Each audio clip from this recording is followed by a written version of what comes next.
This very photo would lead to the death of this young rapper. Because in the photo you will see almost the entire Airbnb address. His family believes someone targeted Quanah Bunkley because of a social media post he made about the amount of cash he was carrying. I wanna sincerely apologize, bro. Yo, look, that's all it was. That's all it is, bro. Nah. I ain't gonna front. Look. Yeah, no, I'm actually scared. The information we got is that he allegedly had commented on a post on Facebook a year after he was targeted.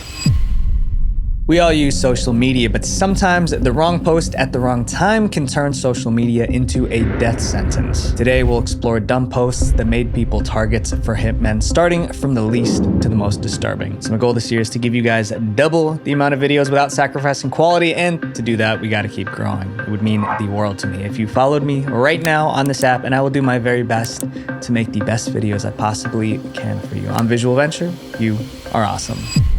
The King of Mexico.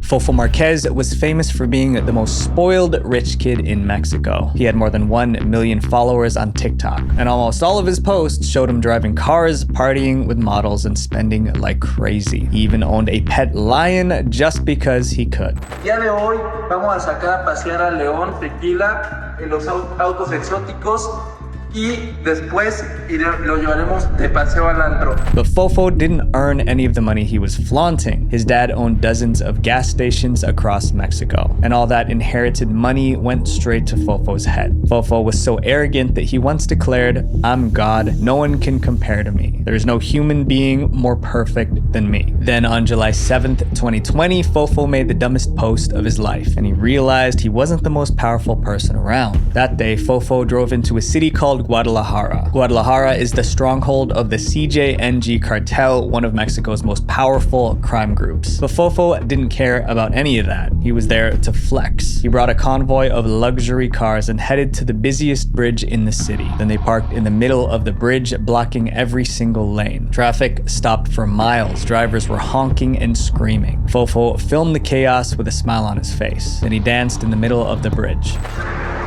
Lo andamos cerrando para nosotros. Lo que quiero demostrar lo que puede ser el dinero y el poder. Then he called himself the King of Mexico. La gente literal está molesta, está un poco molesta. Pero pues bueno, deben de entender que llegó el rey de México aquí. No es prepotencia, no es prepotencia.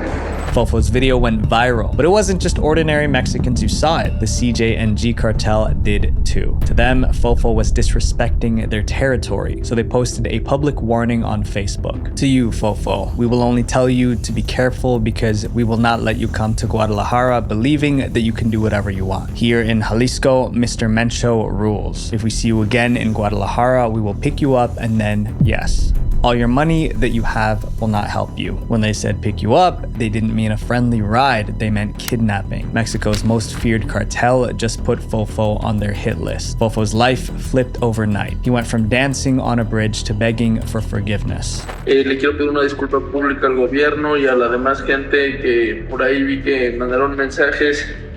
No se ofendan, yo lo hice a manera de contenido.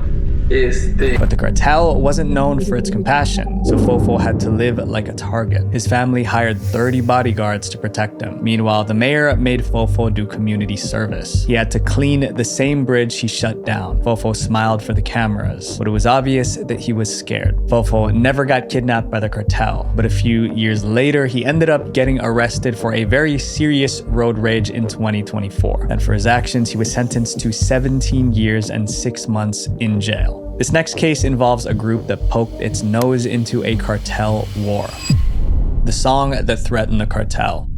Fuerza Regida is a Mexican-American band with a controversial reputation, mainly because they glorify drug lords in their music. In May 2023, they had another song praising cartel life. It was titled TQM, and they had a plan to make it go viral. First, they posted a short clip of the song on TikTok. It blew up. Over 100,000 users made videos with it. Then they posted a phone number online. Fans who called that number heard another piece of the song. He leaked his number, so let me give it a try.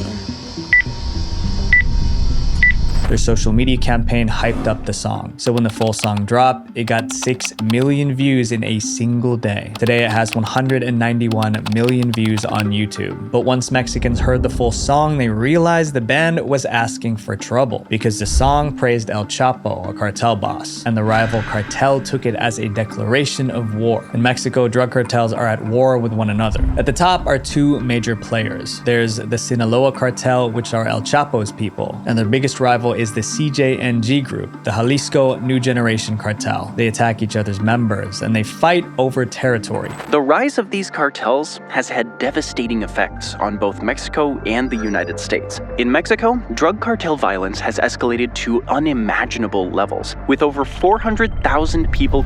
Right in the middle of that cartel war, Fuerza Regida released TQM. The lyrics, when translated, said, "When I'm in the BMW, I'm distributing merchandise for JGL, always smelling fresh. They want me making money under the orders of Mr. Ivan." There's no mystery. JGL stood for Joaquin Guzman, better known as El Chapo. Mr. Ivan was his son. Fans caught on fast and started pointing it out in the comments. In summary, the song was bragging about working for the Sinaloa cartel, and to the CJNG, that meant the band picked a side in the cartel war. The band was set to perform in Tijuana on October 6th, 2023. They even released a poster to promote the show. But 4 days before the show, something chilling happened. A banner was found hanging from a bridge in the city. It was a death threat. The message read, "We are going to mess you up on October 6th in TJ. It will be the last performance of your life. CJNG. Perform and we will kill you." Fuerza Regida did not want to do it the easy way. Signed by CJNG. The warning made headline news. Fans held their breath, waiting to see what the band would do. They got their answer the very next day. On October 3rd, Fuerza Regida announced on Instagram the concert was cancelled. Fans were disappointed, but they understood. The CJNG threat wasn't a bluff. In cartel territory, a viral TikTok song can cost you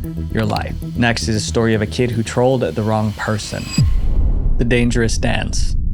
Neon built his career by stirring up trouble. He faked having COVID, he insulted people on live stream. He even threatened to confront the US president, and when Neon felt he was getting enough attention, he faked his death. Did you fake your death? I was like 14, I was falling off, I was like, what do I do? But that shows how stupid I was, because how am I supposed to come back after I'm dead? For Neon, nothing was off limits as long as it got views. Then Neon made one post, and suddenly real gangsters were on his trail. In August 2023, Neon filmed himself doing the Naughty Bop, but that dance had a violent origin. The Naughty Bop was created to mock how a boy named Nadi Osama lost his life. Nadi was unalived in a New York subway during a gang fight. The dance even mimicked the motion of the attack. It's called the Naughty Bop, and you punch your hips like you're stabbing a person. Neon knew what that dance meant, but he filmed himself doing it anyway. He even filmed himself teaching others how to do the dance. Hand right here, like this, like this. This.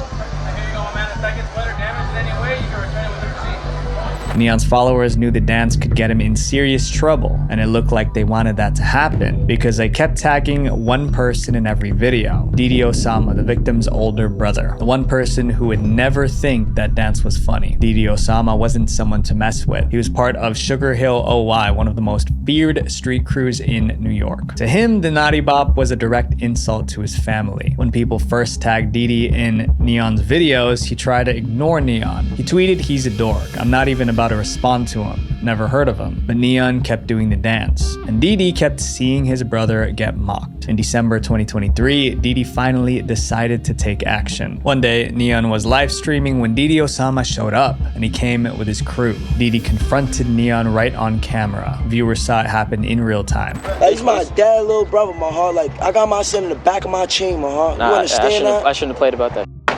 Neon looked terrified. He kept on apologizing. I wanna sincerely apologize, bro. Nah. I ain't gonna front. Look. Yeah, I'm actually scared. I know what you're gonna say, and I want to sincerely apologize. Didi never touched them, but the warning couldn't have been clearer. That should have been the end of the drama, but somehow it wasn't. Even after that face-to-face warning, Neon made more videos doing the Naughty Bop. Obviously, when Didi saw the new videos, he was furious. Neon became a hunted man. There were times Neon had to run because he heard Didi was nearby. Oh my God, they're coming! They're coming to see me! By March 2024, Neon finally gave in. He met up with Didi one last time and paid him him $50,000 to squash the beef. What started as just content almost turned into real street revenge. The hitman in this next story was the victim's own friend. The evil friend.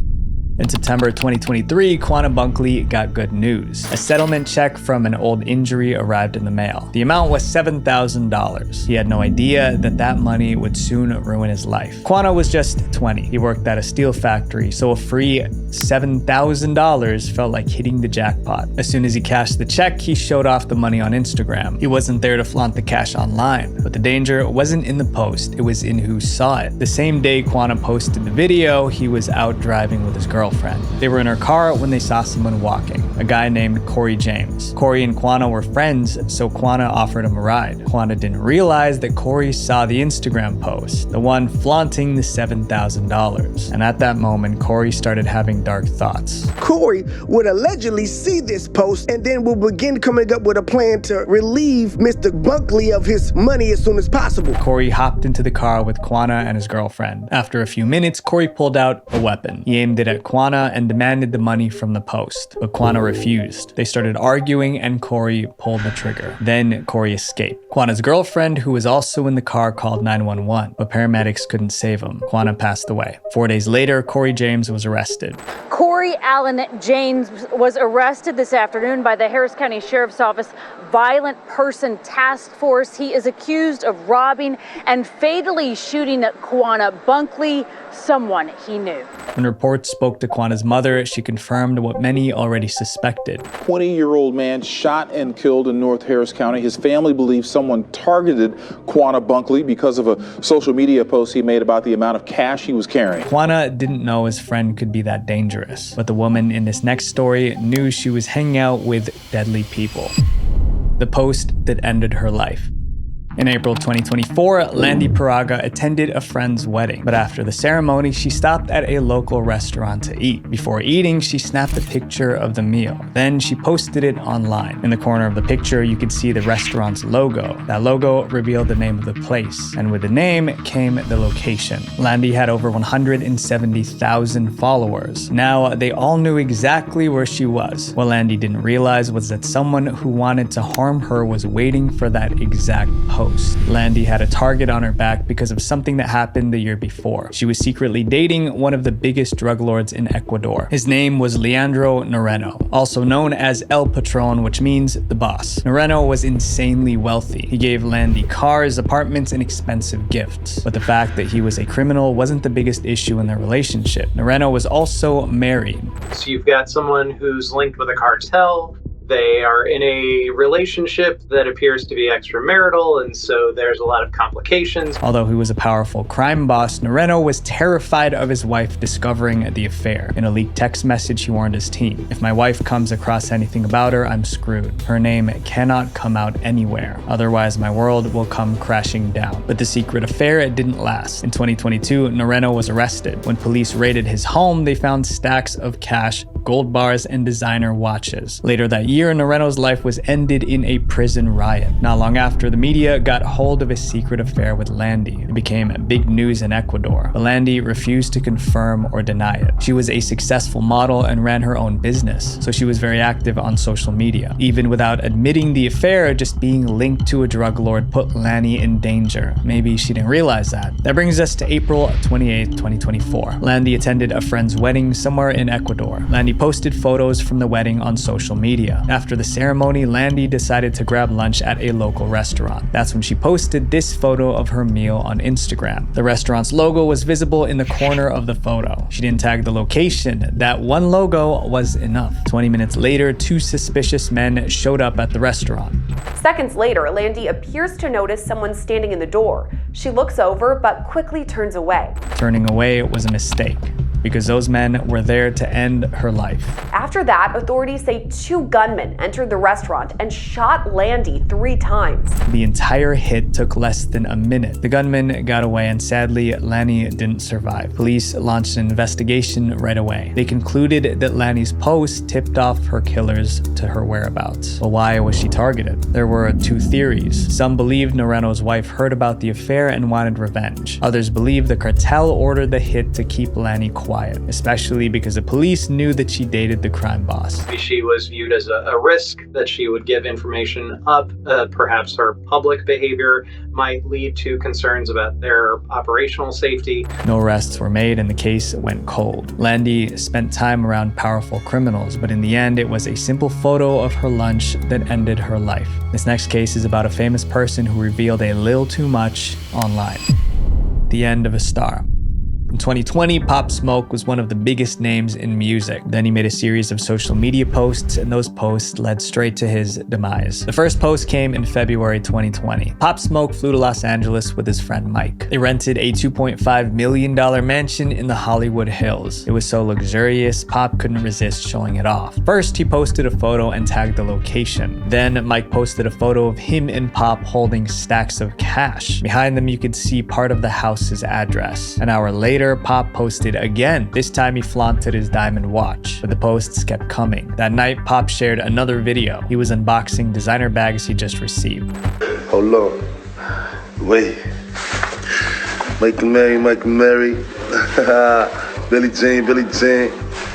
Good looks, Mike and Mary. But the bags had shipping labels on them, and if you paused the video and zoomed in, you could see the full address: 2033 Hercules Drive, Hollywood Hills. That's where Pop Smoke and his diamond watch and all his luxury items could be found. Pop's brand manager realized how dumb and dangerous that post was, so he called Pop and told him to delete it immediately. Pop took it down, but he wasn't fast enough. Some gangsters in LA were scrolling through social media. They saw the posts, the stacks of cash, the diamond watch, and designer bags, and now they knew exactly where Pop was staying, so they decided to strike. About 4 a.m., Pop sent his last tweet for the day. Then he got ready for bed. 20 minutes later, 5 gang members quietly broke into the mansion. They found Pop Smoke in the shower and demanded his jewelry. They were armed, but Pop tried to fight back, so one of them fired. The robbers grabbed what they could and escaped. Pop's friend was in another room in the mansion. When he came out and found Pop injured, he called 911. Unfortunately, Pop Smoke didn't make it. He was just 20 when he passed away. The robbers were eventually arrested, and the shooter was sentenced to 29 years in prison. Pop Smoke was a celebrity, but that made his posts even more dangerous. The hero next door.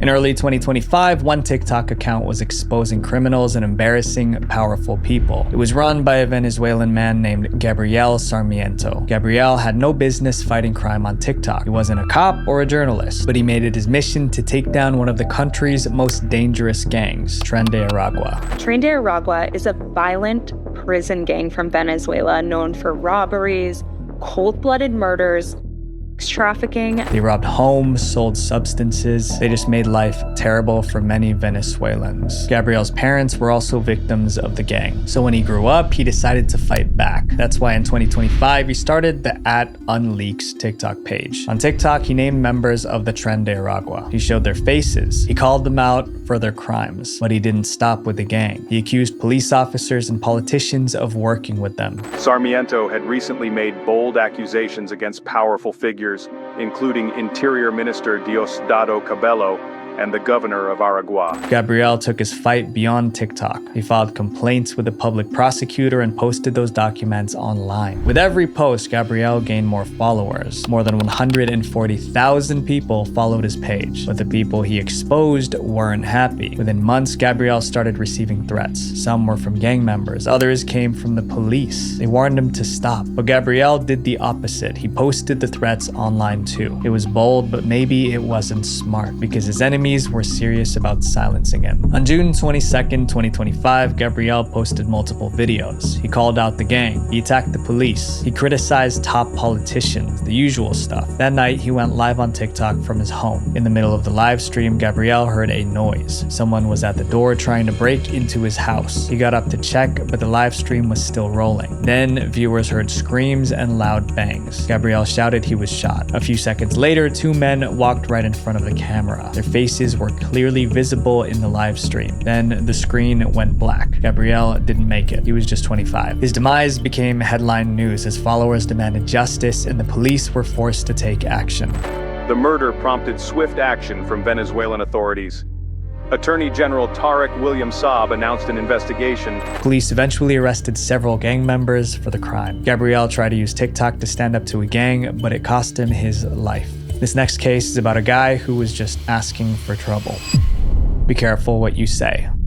Juan Luis Lagunas Rosales got famous because of something he posted, but in the end, he became a target because of something he posted online. It all started in 2015. Lagunas was just 15 when his friends dared him to drink a full bottle of vodka. He did it, then he passed out on the spot, but the video of him went viral. Just like that, Lagunas became a social media star in Mexico. He leaned into the fame. He started calling himself El Pirata de Culiacan, which means the pirate of Culiacan, and he made more videos showing him drinking and partying, and Lagunas was only 16. Still, no one stopped him, and Lagunas didn't have family around to guide him. He didn't know his father, and his mother abandoned him in his childhood. His grandmother raised him and tried to provide necessities as much as she could. Sometimes he drank so much he threw up on camera, but the more reckless he got, the more followers he gained. By the time he was 17, he had over 700,000 followers on Facebook and 300,000 on Instagram. He was so popular, the brands paid him to show up at events. Bands also put him in their music videos. And then at the height of his fame, he finally got arrested in Tijuana for drinking before the legal age. But that didn't change him. After he got out, he kept doing reckless things. Then in late 2017, he made a post that crossed the line. He filmed himself insulting a ruthless crime boss. The CJNG cartel has been called the most powerful and violent cartel in Mexico today, and they're rich. Reports say CJNG assets are worth over $20 billion, and the head of this criminal empire is El Mencho. But when Lagunas got drunk in late 2017, he sent an offensive message straight to El Mencho. He said a phrase that was a huge insult. The video went viral. Millions saw it, and so did El Mencho. 3 weeks later, Rosales was still partying like nothing happened. Then he made the dumbest post of all. On Monday, December 18th, 2017, he posted on social media telling his followers that would be at the bar called Menta 2 Cantaros in Zapopan in Jalisco, and that they should meet him there for some drinks. At 11 p.m., 4 men walked into the bar where Lagunas was. They took his life. No one knows for sure if El Mencho ordered the hit, but police said they were investigating a possible link to the Lagunas videotaped insult toward El Mencho. Lagunas' story is the perfect example of how social media can make you famous and then destroy you. My friends, remember this: going viral is never worth your life. Visual venture. Speaking of people posting anything for views and fame, there are people who take it even further than a post. Streamers take it live. Click here to watch streamers willing to do anything for views. Love you guys. Peace.